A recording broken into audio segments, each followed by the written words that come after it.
So one day I had walked outside and I noticed that the grass needed to be cut. And when I told my husband that the grass needed to be cut, he looked at me and then he said, "What do I look like to you? A landscaper?" And I didn't say nothing to him after that. I just let him have it. And the very next day, I noticed that our sink was dripping water. So I asked my husband, could he fix the faucet? And again, he got smart with me. He said, "What do I look like to you? A plumber?" And I also let that slide. But a couple of days later, a light bulb had blew out in our room, and I begged my husband to change it. And again, he was so rude to me. He said, "What do I look like to you? An electrician?" And I just finally got tired of him not wanting to fix things around the house. So a couple of days later, when he came home from work, he noticed that the lawn was cut, the faucet was fixed, and the light bulb was changed. And he had a big smile on his face because he thought I fixed everything. And that's when I told him that I didn't do none of this. Our next door neighbor did. He came over and fixed everything. And then my husband wanted to know how was I able to pay him. And that's when I told my husband that I didn't have to pay our neighbor to do none of that. He said, "I am so glad it's still good people in the world. I can't believe he did everything for free." I looked at my husband and said, "Well, it wasn't necessarily for free. I either had to bake him a cake or make love to him." And my husband seemed like he was relieved. He said, "I'm glad you chose to bake a cake. So what kind of cake did you bake for him?" I just stared at my husband for a minute. I said, "Who do you think I am? Betty Crocker?"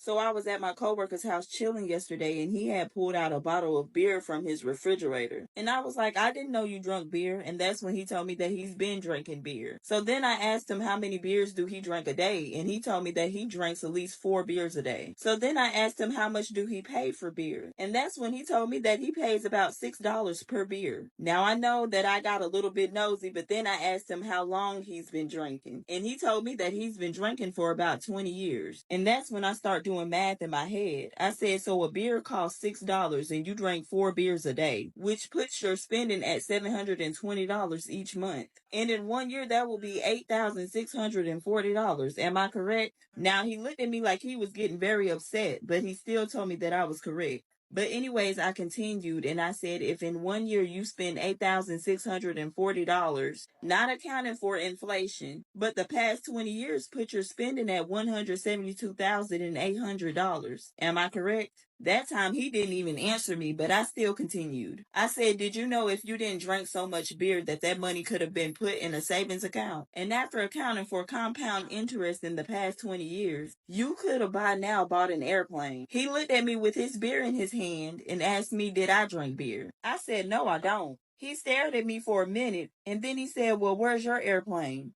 So a couple of months ago, I was going through some really hard times financially. And I'm not even gonna lie, I was thinking about robbing a bank, but that would have been too big of an operation for me. And me not being a mastermind, I would have got caught easily. So I started thinking of a smaller plan for dummies. And that's when I came up with the idea to just rob a convenience store. So I went and got a ski mask and black gloves, and baby, I was in there. Honey, I went inside that convenience store with my head held high, ready to rob the place. I stepped up to the cashier and I was like, "Give me all of your money right now." So he opens up the register with no problem and put the money in the bag. And that's when I seen a bottle of whiskey on the shelf behind the counter. Now, at first, I wasn't going to take the bottle of whiskey, but I started thinking to myself, I'm going to need a drink after this. So I yelled at the cashier to put the bottle of whiskey in the bag too. And that's when he told me no because I had to be over 21 to purchase alcohol. And I tried to convince him that I was over 21, but he still refused to give me the whiskey because he didn't believe me. So I got really frustrated and I ended up proving that I was over 21. That's when the cashier put the whiskey in the bag and I had to get up out of there. But like 30 minutes later, the police shows up at my door and I'm wondering how they got my address. And that's when the police looked at me and said, "Well, didn't you just rob a convenience store and had to prove that you were over 21 to take the bottle of whiskey?"